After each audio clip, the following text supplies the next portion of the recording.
Chegamos, 15º episódio do Smells Like Futebol, aqui na nossa versão podcast muito claro sobre futebol, sempre com uma belíssima trilha sonora, um grande rock and roll de fundo. Já escuto, Maurício, o que? Explica pra gente qual a trilha de hoje, tudo bem? Beleza, Fábio, beleza, Léo, tudo bem? Pessoal que tá escutando a gente. Na trilha de hoje, né, a gente vai trazer Teenage Fanclub, que é uma banda escocesa que foi formada em 1989 e né, eles fazem vários jogos de vozes e guitarras e é praticamente a banda de muitas das estrelas do rock, tipo Liam Gallagher, Tom York, Kurt Cobain, todos eram tietes, assim, eram fãs do Teenage Fanclub. E né, alguns álbuns como Band Gonesse, que é o que a gente vai ouvir hoje, Grand Prix, estão na lista dos melhores álbuns do rock de todos os tempos, assim, também. Embora talvez você possa não conhecer Teenage Fanclub, que não é uma banda tão conhecida assim, mas influenciou muita gente, né?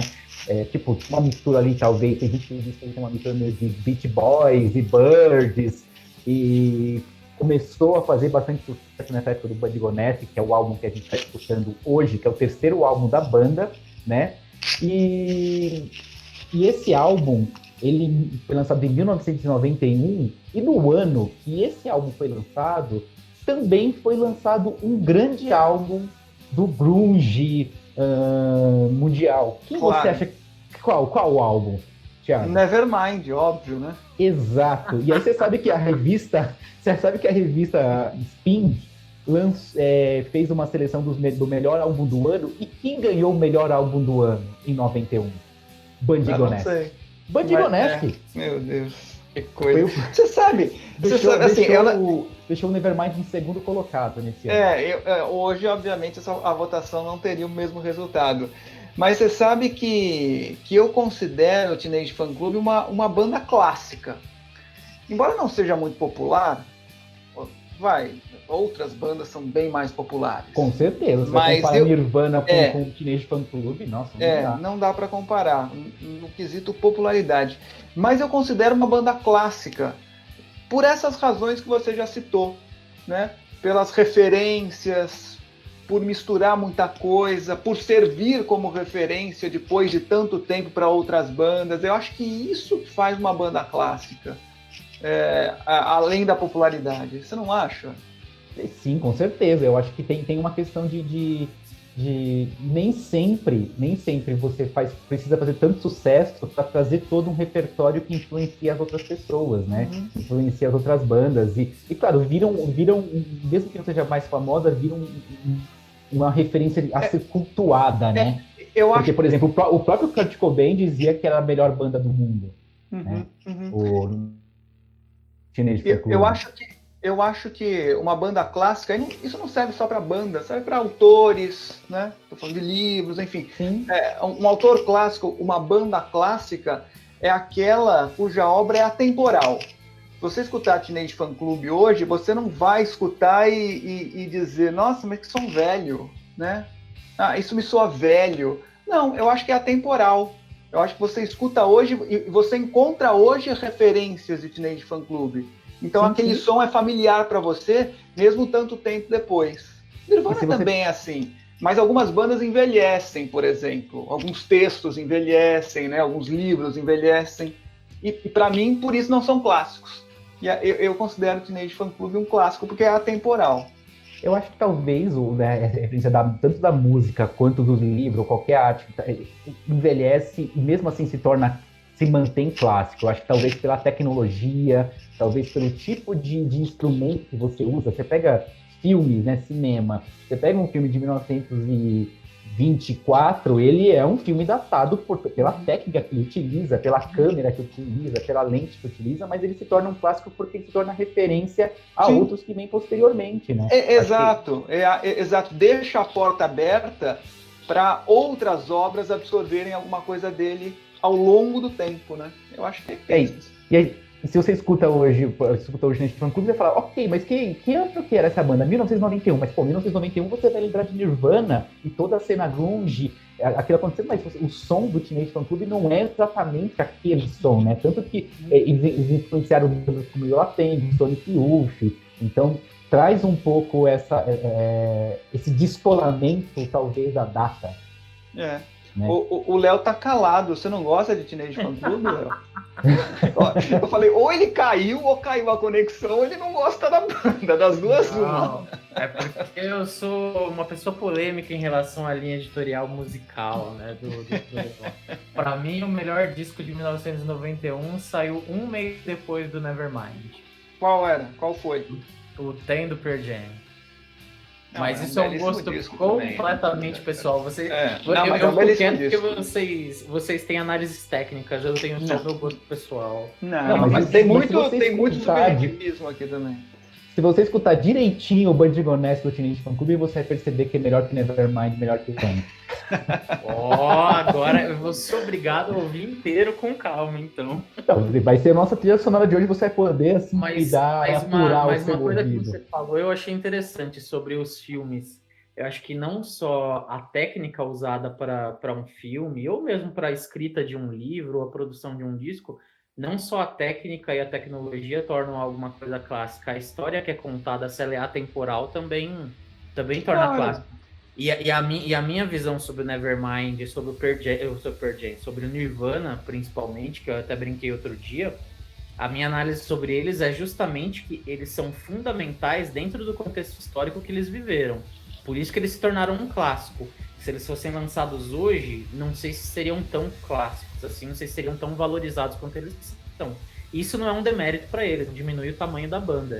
Mas se eles produzissem, que valoriza. Mas se eles produzissem algo hoje, certamente seria diferente daquilo produzido no começo da década de 90. Com certeza. Aí a gente começa a entrar naquela discussão, e se o Pelé jogasse hoje? Ou e se o Messi jogasse nos anos 70? Né? Mas a discussão do Si foi você que abriu. Né?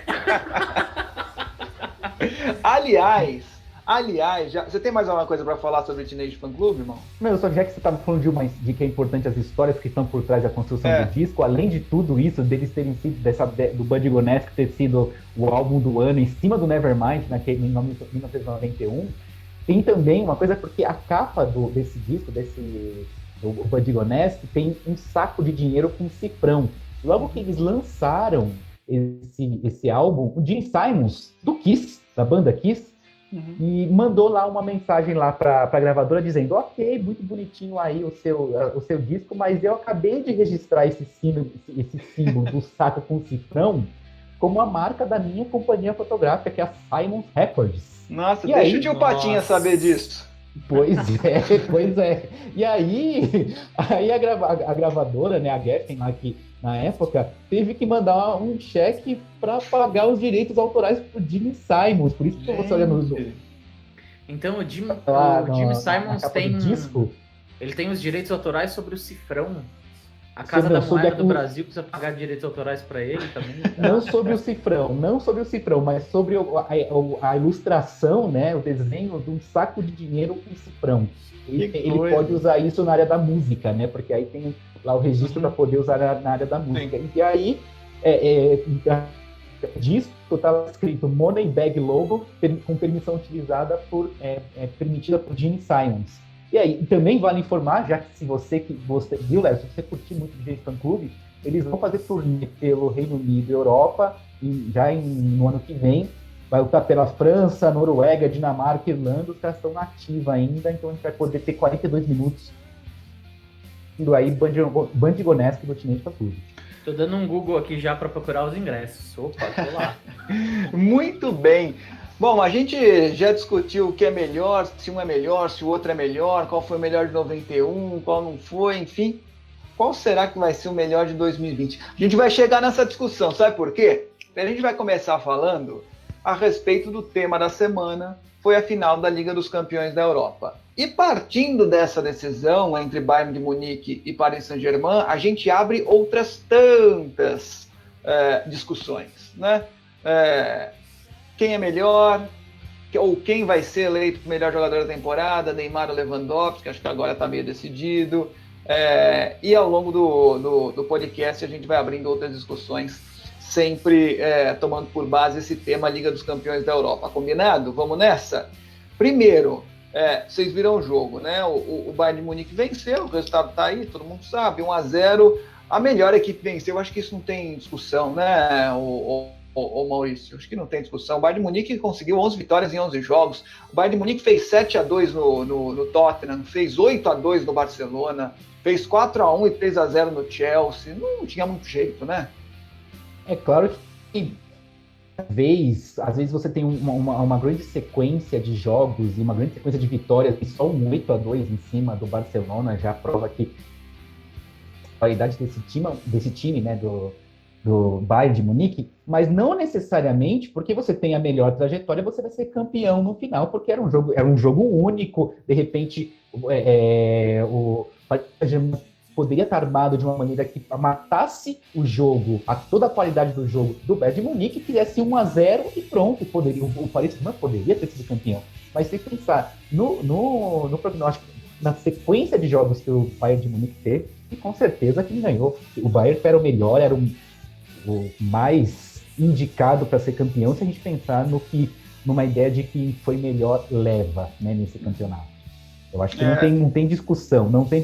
O Bayern era o time mais forte, era o time que estava mais preparado, talvez, fisicamente e taticamente, para enfrentar esse formato de Liga dos Campeões, né, porque foi um formato diferente, né, por conta da pandemia. E sim, eu acho que era o time que eu gostaria de ter visto ganhar por tudo que mostrou em campo. Acho que o título ficou em ótimas mãos. A temporada do Bayern de Munique foi absolutamente fantástica, ganhou tudo, né? Ganhou o Campeonato Alemão, Copa da Alemanha, ganhou Liga dos Campeões da Europa. Mesmo tendo começado mal, né? Ganhou tudo que podia ganhar. O time engrenou nessa reta final e fez uma Liga dos Campeões absolutamente fantástica, né, Léo? Fica à vontade aí para falar do Bayern, do jogo, do Paris Saint-Germain, do Neymar. Pode puxar o assunto que você quiser, Léo. Que nem o Maurício falou, não começou bem a temporada do Bayern, né? Começou a virar a situação da temporada do Bayern quando chegou o Flick para comandar o time. Aí mudou completamente a situação, mas eu sinto que ninguém dava muito valor pro Bayern, né? Tava todo mundo esperando o City chegar na final, talvez ser campeão, e só quando o City caiu que as atenções se viraram pro Bayern, principalmente depois da goleada para cima do Barcelona, né? Acho que nem a goleada de 7-2 no Tottenham não chamou tanta atenção, né? É porque os outros têm mais estrelas, não seria isso, né? O Bayern de Munique, apesar de contar com muitos bons jogadores, não tem uma estrela absoluta, né? Tem o Lewandowski, que é um belíssimo centroavante, o Miller, que já fez muito sucesso, enfim, para mim é um jogador absolutamente fantástico. Eu costumo dizer que o Miller é um fenômeno tático. Mas talvez seja um time muito baseado no coletivo, né? E por isso não tenha despertado logo no início a atenção de todo mundo. Você não acha, não, Léo? Virou meio clichê comparar esse Bayern com a Alemanha de 2014, mas não é só por causa do 8-2 em cima do Barcelona, da diferença para cima do adversário, mas tem uma série de contextos que lembram muito. Em 2014, a Alemanha também não chamava atenção assim, porque era um time sem uma grande estrela, que nem você falou, era um time muito tático, pensado no coletivo. Esse Bayern também é assim, e até na comissão técnica tem coincidências, né? O Flick, o técnico atual do Bayern, foi por muitos anos, mais de 10 anos, assistente técnico do Joachim Löw, técnico da Alemanha em 2014. Então, a mentalidade coletiva também é uma coincidência, não só o placar elástico para cima de um adversário numa semifinal, como aconteceu. Outra pessoa também que é muito importante na construção desse Bayern, por mais que o Flick tenha chegado esse ano, agora no meio da temporada, outra pessoa é a General Manager, né, do clube, a Kathleen Kruger, que muita gente estava torcendo pro Bayern por ser uma mulher, por ter uma mulher na gerência do clube, por carregar o clube, fazer um bom trabalho, carregar o clube e ser muito elogiada rumo à final da Champions League. Sobre a disputa de melhor do mundo, Neymar e Lewandowski, a gente estava até comentando aqui, né, em off antes de começar a gravar, que anos anteriores, ao longo dessa década longa de disputa entre Messi e Cristiano Ronaldo, o duopólio do prêmio da FIFA, em alguns anos eu gostaria que o Lewandowski no mínimo tivesse competido, ficado no top 3 entre os melhores do mundo. Eu jamais ia imaginar que esse ano ele teria tanta chance de ganhar. Não é um grande atacante, não está nem no seu ápice, ao meu ver, Mas acho que esse ano ele merece.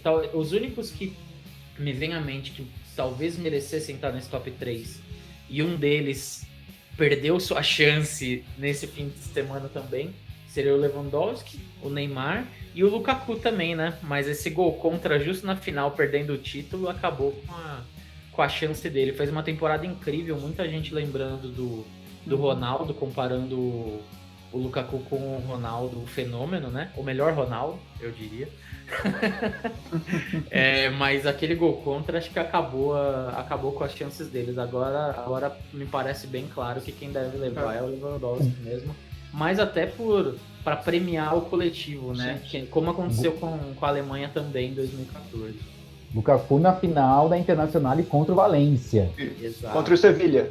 Desculpa, contra o Sevilha. Isso. Na final da Liga Europa. 2-2 e justo o terceiro gol que deu o título pro Sevilha foi um gol contra dele que ia muito para fora, né? Mas é uma belíssima bicicleta do Diego Carlos, né? Zagueirão do Sevilha. Que fez pênalti adoidado nessa reta final, né? Nas quartas, na semi, na final, enfim, emendou a bicicleta. E aí me vira uma bicicleta. Que coisa como é o futebol. Eu acho uma bobagem esse negócio de melhor do mundo, particularmente. Acho uma bobajada isso, melhor do mundo. Eu não gosto nem de usar esse termo, melhor jogador do mundo. Já que é para ter o prêmio, melhor jogador da temporada. Calma lá, né? Melhor do mundo é muita coisa. Nem casa Lewandowski, melhor jogador do mundo. Não dá, não tem jeito. Concordo com o Léo, nem é o melhor ano do Lewandowski. Ele já jogou muito mais do que joga. Achei até meio caneludo. É um baita centroavante, queria no meu time. Acho que jogaria em qualquer seleção. Mas ele, de vez em quando, dá umas caneladas. Então, para mim, não tem essa de melhor do mundo. Melhor da temporada. E o cara que é artilheiro da Liga dos Campeões, com 15 gols, artilheiro do Campeonato Alemão, com 34 gols, enfim, ajuda pra caramba o time, fez gols em todos os jogos, menos na final na Liga dos Campeões, né? E o Lewandowski, quando ele teve a oportunidade de jogar uma Copa do Mundo com a seleção dele, a Polônia, se não me engano, até a Polônia foi a última colocada da Copa do Mundo. Foi mal, né? Também, né? Na Polônia, aí não dá pra criticar muito o cara. Agora eu vou te falar uma coisa, nessa final entre Bayern de Munique e Barcelona. Daqui a pouco a gente já parte para Neymar e Lewandowski aí. Manuel, melhor que o Neuer, só o pai do Maurício. Isso é fato. Não é não? Com certeza. Porque meu pai é aquele cara que faz o churrasco, tira qualidade, e não umas tem pra piadas ninguém. incríveis, né? Você sabe que eu tenho colecionado piadas no estilo do meu pai cada vez mais, né? Realmente é um legado que eu tenho do meu pai. As piadas são maravilhosas também. Seu pai também veste a camisa do Bahia e sai cantando por aí? Não, meu pai é corintiano também, meu pai é corintiano, mas meu pai tem os melhores bonés para usar para churrasco, isso com certeza. Vai ser uma briga boa, o Manuel Neuer com a camisa do Bahia e seu pai com boné. Pois é, bela briga. Pois é.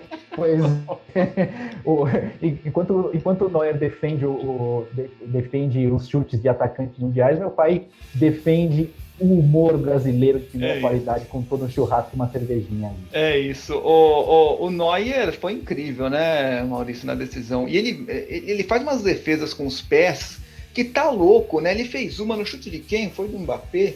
Não vou lembrar agora, rapaz. Ele deu uma viradinha na perna, assim, pegou com o tornozelo direito. Virando a perna é defesa de goleiro de futsal. E não foi por acaso. Ele faz isso, né? É uma técnica que os preparadores de goleiros alemães, eles têm uma instrução para fazer essa técnica que ele abre a perna de apoio, ele dá uma dobradinha na perna de apoio e isso amplia o espaço dele de proteção no chão, né? Como o Léo falou, um estilo meio de futsal mesmo, né? Porque ele amplia aquela área de defesa, então se o jogador bate no contrapé do goleiro, porque o goleiro está esticando a perna para poder fechar o ângulo que o jogador está vindo, ele não vai ser pego no contrapé, pelo menos se for próximo do corpo, próximo ali do tronco, ele vai conseguir travar a perna. E várias vezes ele faz defesa com isso. Teve defesa que ele fez na semifinal desse jeito. Nesse jogo da final foram duas defesas que estavam jogando no contrapé dele, ele defendeu com essa perninha dobrada ali, com a direita dobrada. É realmente uma técnica que não é em todo lugar que a gente vê os goleiros fazendo isso, né? E ele sempre faz isso. Isso é técnica de goleiro de futsal e é incrível o cara usar isso no campo, porque é uma técnica que você usa para fechar o ângulo em chute a queima-roupa. Como no futsal você tá com o espaço pequeno, você vira e tenta meio que... Não querendo me comparar, mas eu sempre fui goleiro de futsal e handball. Léo Neuer Você fecha o ângulo e você vira meio que um quadrado na frente do atacante, fechando a perna desse jeito. E o principal, você evita tomar um gol embaixo das pernas. O cara usar isso no campo, onde só a grande área é quase uma quadra inteira de futsal, é incrível. O Neuer, pra mim, junto com o Dida, é um dos 2 maiores goleiros que eu já vi na vida. E olha que o meu grande ídolo é um goleiro, mas eu reconheço que não é o melhor que eu já vi, não. O Dida e o Neuer são incríveis. Pra garotada que tá ouvindo o podcast aí não sabe o que foi o Dida, busca ali no YouTube ou dá um Google pelas finais da Copa do Brasil dos anos 90. O Dida no Cruzeiro. Era um negócio incrível. É estilo Neuer, é quase a mesma coisa. A diferença é que o Neuer consegue fechar o ângulo dessa forma que a gente tá falando, e o Dida era um cara gigantesco que fechava do alto a baixo o gol, mesmo sendo grandalhão e menos elástico, né? Era um grande goleiro, né? Um goleiro simples, não era espalhafatoso, né? Exato. Assim como o Tafarel também não era um goleiro espalhafatoso. Pra gente fechar esse assunto Neymar, Lewandowski, melhor do mundo, acho que não tem muita discussão, né, Maurício? Lewandowski vai levar essa, era mais ou menos bola cantada, né? Quem fosse campeão da Liga dos Campeões, levaria, né? Mas assim, aí pra provocar, vocês acham que tem outro nome que pode entrar nessa disputa? Não, esse ano foi atípico, né? Acho que não tem. Porque o Cristiano Ronaldo e o Messi, eles não tiveram temporadas tão boas. Assim, se fosse qualquer outro jogador jogando o que Messi e Cristiano Ronaldo jogaram, iam falar que foi uma grande temporada. Mas para o que a gente espera e está acostumado dos dois, não foi uma boa temporada. Depois do 8-2, então, o Messi não ganha nem prêmio de melhor do Bayern. Então, vai ficar entre os dois mesmo. Agora, a minha expectativa é quem seria o terceiro colocado, né? Só que, como você bem disse, Fábio, eu também não ligo muito para essa história de prêmio de melhor do mundo. Serve mais para gerar discussão. Sim. E o que me frustrou muito, que para mim acabou com o prêmio, que antigamente até valia mais, foi que deixou, com a disputa do Messi e do Cristiano Ronaldo, deixou de ser um prêmio de melhor do mundo e virou uma espécie de prêmio de hors concurso, né? Quem teve a melhor carreira, prêmio de conjunto da obra. Você não avalia mais quem foi o melhor do ano, você começa a avaliar o nome do cara. E assim, né? Você vai avaliar qual é o melhor do mundo, o melhor jogador da temporada. O Neymar, durante anos, ele perseguiu essa marca e essa era a grande chance dele, porque realmente, sem Cristiano Ronaldo e sem Messi fazendo temporadas boas, sobrava para ele indo para a final de uma Champions. E aí, pensa, uma pessoa que sempre disputou ano após ano com Messi e Ronaldo, quando tem oportunidade, vai perder pro Lewandowski. Eu acho que isso mostra Essa é a piada. Eu acho que isso justifica muito o choro dele depois do jogo, né? Porque ele sempre viveu à sombra do Messi, aí ele foi para um clube para não viver mais à sombra do Messi, pastou para em algum momento conseguir chegar na final da Champions League, ainda teve muita sorte no sorteio dessa Champions League, que não desmerecendo o trabalho do RB Leipzig ou a temporada incrível da Atalanta, mas o PSG teve muita sorte de cair na chave que caiu no caminho que teve para chegar na final. Então era o ano dele ganhar a Champions League sendo o principal do time. O Mbappé estava até apagado em alguns momentos, foi poupado em outros jogos, começou do banco. Então o Neymar foi o destaque do time. Chegou na final, perdeu. Então era a oportunidade. Se ele não ganhou esse ano, vai ser difícil ter outra oportunidade como em 2020. É isso, também acho. Puxando outro gancho da conversa. Aliás, tô meio perdido aí também. Que ponto do álbum, hein, Maurício? A gente tá ouvindo Metal Baby. Na sequência tem Fat Rock, já tá terminando o Metal Baby. E a gente tá meio que no meião do álbum. Boa. É claro que ano após ano essa final da Liga dos Campeões da Europa, Léo, vem chamando a atenção, claro, do público brasileiro, molecada toda acompanhando, né? A popularidade dos times internacionais crescendo cada vez mais aqui no Brasil, em contrapartida as dos clubes brasileiros talvez caindo. É preocupante isso, Léo? Ou é fruto da globalização, hein? Vamos torcer para time da Espanha. Por favor, não. É um assunto assim que me preocupa bastante, eu acho bem triste. Não acho que é pura e simplesmente fruto da globalização, mas também eu acho que é uma série de contextos assim muito profundos que a gente poderia passar 3 dias aqui fazendo podcast sem parar. Ia virar um xadrez verbal do futebol pra gente debater. Mas ninguém ia escutar, porque ninguém escuta podcast em 3 dias. Não dá, não rola. Eu ouço xadrez verbal sempre e eu costumo ouvir fatiado em vários dias, não. 5 horas de podcast não rola. Nossa.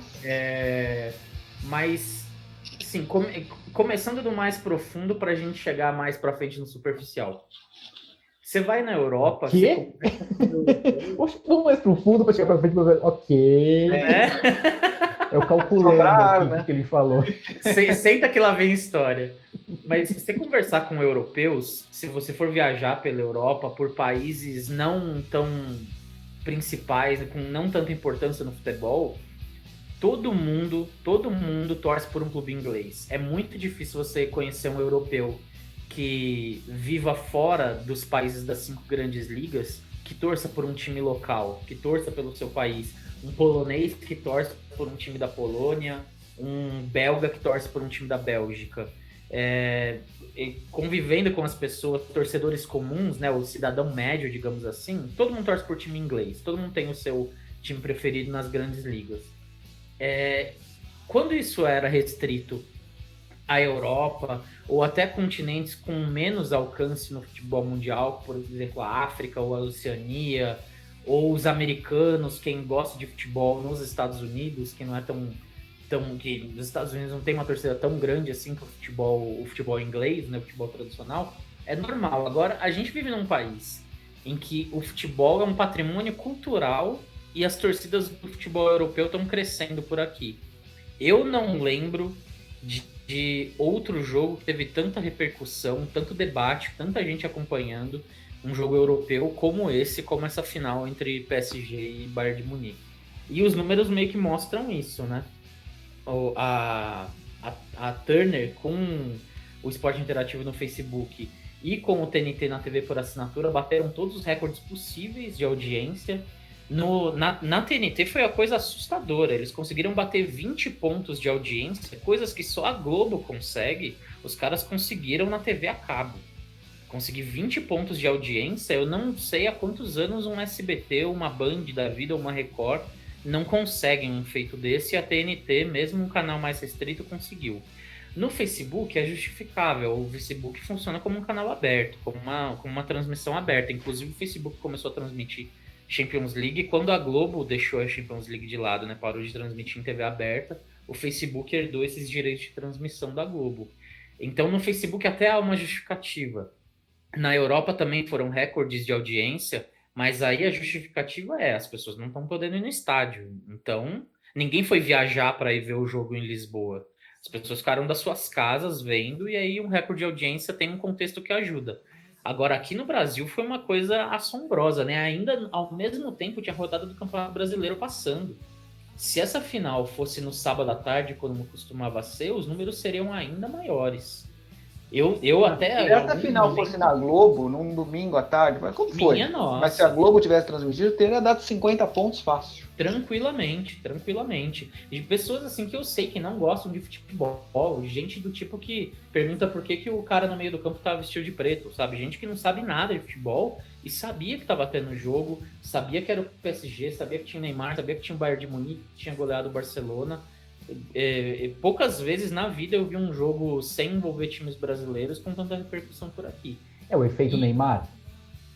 Eu acho que é um efeito de muita coisa, porque era inclusive o ponto que eu ia chegar. A qualidade do futebol brasileiro, vocês sabem, eu sou um total defensor do futebol brasileiro, mas, cara, tá cada vez pior, assim. Esse Campeonato Brasileiro, esse ano, tá lastimável, tá triste. Eu tenho até comentado com vocês ao longo da semana por mensagem, os jogos da Série B do Brasileirão estão mais legais do que os jogos da Série A.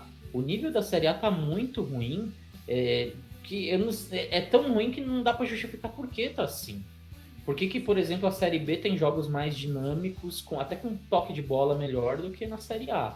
Aí você vai botar a Série A para competir com a Champions League no mesmo horário, e a CBF que tem uma preguiça mental de não perceber que, olha, vai cair no mesmo dia da final da Champions League. Altera o horário, gente. Bota o Palmeiras e Santos para 7 da noite. Como que um PSG e Bayern de Munique você quer botar no mesmo horário Vasco e Grêmio 0-0 em São Januário sem torcida? É pedir para tomar pau, né? Aí acontecem essas coisas, aí a molecada começa a andar por aí, que é muito mais fácil de você ver na rua uma criança com camiseta do Barcelona do que camiseta do próprio time.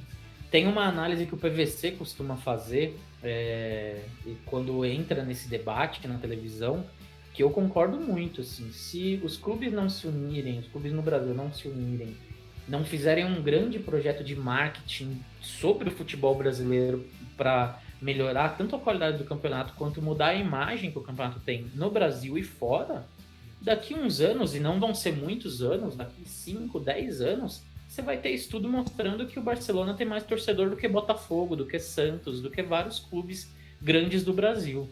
É lógico que eu não acredito, e espero, por favor, que isso nunca aconteça, não acredito que nas próximas várias décadas a gente vai ter um clube europeu com mais torcida do que um Corinthians ou um Flamengo. Mais do que um time como o Botafogo, como o Fluminense, é questão de tempo se nada for feito. Essa final de Champions League é a prova disso. Mas aí também tem uma coisa de que você acha que vai ter um Brasil, vamos ter brasileiros torcendo para o Barcelona e não torcendo para um time brasileiro, por exemplo? Olha, eu não tenho números, mas o que eu já li, e direto na imprensa aparecem relatos, já existem vários. Já não é difícil de achar gente que torce para um time de fora. Eu já conheci gente que falava... gente que você fala, minha nossa, você não gosta de futebol, né? Você gosta de vencer.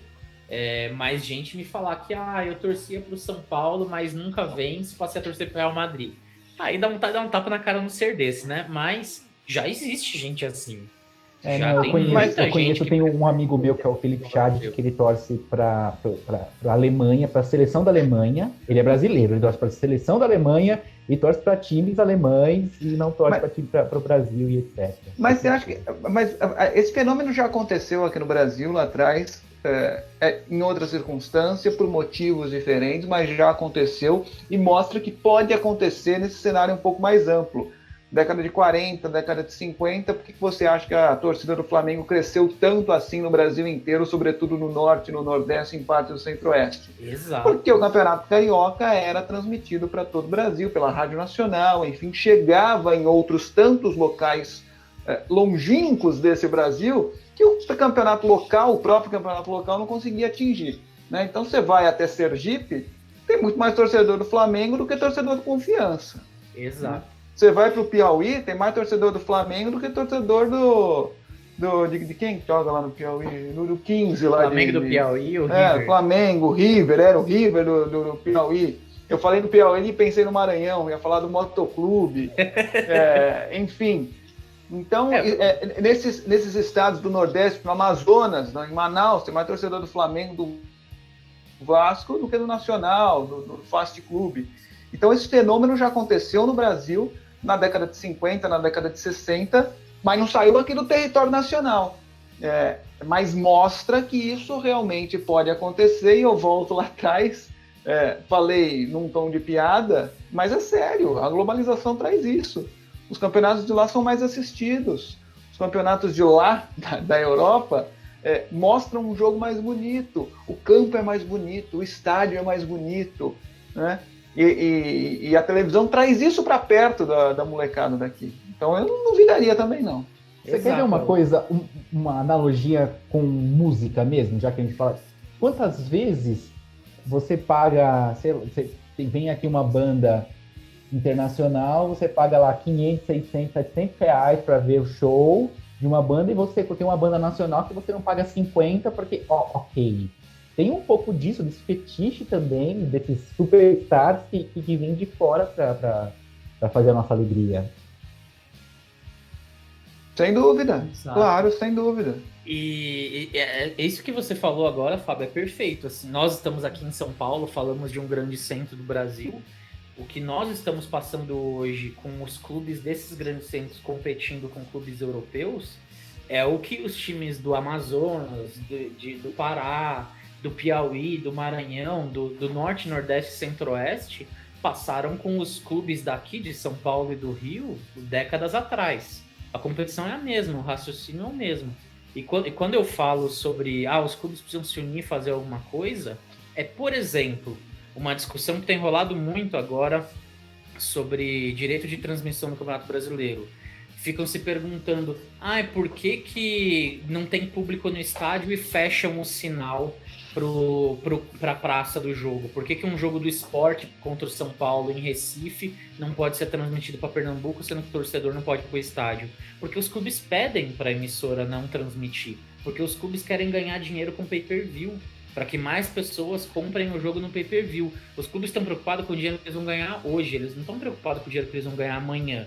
Se eles se preocupassem em manter sua base de torcedores, angariar mais torcedores, eles gostariam, eles deveriam argumentar para que tivesse mais jogos seus passando na TV aberta, para alcançar mais gente, que é o que está acontecendo com os clubes europeus. Agora, por streaming, aberto no Facebook, só tem jogo europeu. Você não tem um jogo, por exemplo, vou ver, sei lá, jogo da Série C, que a gente tem grandes torcidas jogando na Série C do Campeonato Brasileiro. Tem o Remo, tem o Santa Cruz. O único jeito de você ver jogo é se você pagar o DAZN. Lá no Pará, eles ainda passam na TV Cultura, né? Do Pará, eles passam o jogo do Remo. Mas do Campeonato Paraense, da Série C, não.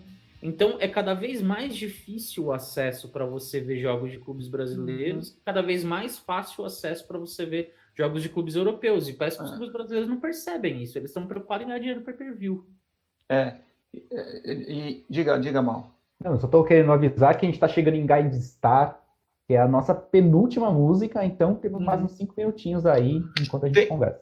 Tem um outro ponto, acho que esse vai ser nosso último tema do podcast mesmo, e tem um outro ponto importante, né? Que é, claro, a questão financeira. Mas no seguinte sentido, e já puxando de novo para a discussão, o exemplo que o Maurício deu das grandes estrelas da música, né? Os superstars da música, do rock, enfim. Para a molecada é muito mais legal ser fã do Cristiano Ronaldo do que ser fã do centroavante do Criciúma, né? É muito mais legal ser fã do Messi, puxando já para os grandes clubes, do que ser fã do Luciano, que chegou agora no São Paulo, né? É muito mais legal ter o Cristiano Ronaldo como ídolo, o Messi, o Lewandowski, ou o próprio Neymar que está lá fora. Então, é mais legal. Então, você torcer para esses caras é mais legal. Ponto. Segundo, por quê? Porque o ídolo do seu time hoje não vai estar no ano que vem no seu time. O que adianta você ter um cara como ídolo? E não é só o clube que faz torcedor, o jogador faz também. Né? A criança gosta do jogador também, não gosta só do time em si. E o Messi é o Messi do Barcelona, e sempre foi. O Cristiano Ronaldo hoje está na Juventus, mas é o Cristiano Ronaldo do Real Madrid. Então ele leva a molecada a torcer para o Real Madrid. O centroavante do Corinthians hoje está no Corinthians e no ano que vem não vai estar. Né? Não cria esse vínculo. E tem uma cultura também em cima do jogador, que ele representa não só o futebol, mas representa o poder econômico, representa o quantos likes ele tem na rede social dele, representa o que ele fala é replicado. Então, tem esse consumo cultural em torno do jogador, em torno do clube. Se você não puder trazer essa coisa do momento rede social, tanto para o jogador quanto para o clube, e para aumentar o seu número de seguidores, porque aí nós somos torcedores e seguidores, né? Acho que tem essa duplicidade de relação. Então, se você não consegue nem aumentar os seguidores, nem os torcedores, você vai dar seguidores e torcedores para outro time. Eu acho que essa discussão não só a gente está discutindo futebol, a gente está discutindo marketing também, né? Sim. Os jogadores, os clubes, eles são marcas. Na Europa, especificamente em algumas grandes economias da Europa, todos esses jogadores que a gente está falando, eles são trabalhados como marcas. Aqui no Brasil, os clubes não sabem trabalhar suas próprias marcas e os atletas também não trabalham. Nem os estádios trabalham. Você comentou agora há pouco, Fábio, falando os estádios lá fora são mais bonitos que os daqui. Nem sempre. E também porque os estádios aqui são mal vendidos, sabe? Desde o ângulo que a câmera mostra no estádio até a envelopagem do estádio. Agora na Champions League, na Europa League, eles pegam os estádios na Alemanha, onde foram disputados agora esse Final Eight da Europa League. O estádio em Colônia, são estádios muito antigos, eles envelopam do jeito que o estádio fica lindo. Anos atrás, eu morei um tempo em Malta, uma ilhotinha lá no sul da Itália e tal, colônia inglesa. Malta, na eliminatória da Copa, é o saco de pancada, briga ali com Liechtenstein e tal. Eu fui num jogo no Estádio Nacional em Malta, eu juro pra você que o estádio Novelli Júnior do Ituano, aqui no interior, é igualzinho. Quando eu voltei pro Brasil, eu vi na eliminatória da... Eu não lembro se era era a eliminatória da Eurocopa, não era da Copa do Mundo, não. A eliminatória da Eurocopa. Espanha e Malta foram jogar lá no Estádio Nacional de Malta. Pela televisão, era um mega estádio lindo. O negócio todo envelopado, mas pessoalmente parecia o estádio do Ituano. Essa semana mesmo, o diretor, um argentino, o dono da empresa que comprou os direitos de transmissão do Brasileirão para fora do Brasil, a GRSM. Eu lembro o nome da empresa, mas não vou lembrar o nome do diretor. Ele comentando que um dos pontos que ajudam a vender o Campeonato Brasileiro afora é que os estádios do Brasil são bonitos, amplos e tal, e tem uma arquitetura muito característica do Brasil. Isso que ele falou é muito importante, assim, tem uma arquitetura característica do Brasil. A gente que não sabe valorizar, a gente não sabe explorar isso lá fora. Claro, sem dúvida. Não precisa ser padrão igual a Europa para ser bom, né? São coisas diferentes, né? A arquitetura realmente dos estádios são belíssima. É belíssima, aliás, a arquitetura. A arquitetura de São Januário é belíssima. Aquela parte das numeradas de São Januário é linda, né? O Pacaembu é muito bonito. O Morumbi, do jeito que ele é, um estádio mais robusto, é bonito. Esses novos estádios também são, então... esse tipo de coisa realmente teria de ser mais bem explorada. Já deu, né, Maurício? Não, falta ainda 1 minuto. E tem bônus track, a gente tem bônus track. vamos tentar não usar o bônus track, vamos deixar na manga para as próximas. Mas você tem razão, isso deveria ser mais bem explorado, até para ressaltar essa beleza original dos estádios aqui no Brasil. É meio triste, talvez até raso o que eu vou falar. Mas às vezes o modo como você envelopa e trabalha o pacote do marketing e vende o futebol, seja os atletas, os clubes, ou os estádios ou um campeonato, às vezes isso é mais importante até do que a qualidade do futebol para você ganhar dinheiro. Tem muito campeonato bem vendido por aí que o futebol em campo não vale metade da grana que pagam para ver. Sem dúvida. Sem dúvida, é um caminho longo ainda pela frente. Certamente será pauta de novo aqui no Smells Like Futebol. Essa parte do marketing realmente é muito importante hoje em dia no futebol. Sem dúvida, tudo gira em torno disso. Mais uma vez, eu acho que Gordon Bunosa devia ser escolhido ali como o melhor do mundo, na frente do Lewandowski e na frente do Neymar. Gordon Bunosa, esse vai ser meu voto. Se não for o segundo, vai ser o terceiro colocado esse ano, já que Messi e Cristiano Ronaldo não jogaram nada. E é isso. Temos mais um podcast. Vamos nessa? Vamos nessa. Valeu, gente. Até a próxima. Valeu. Falou, tchau, tchau.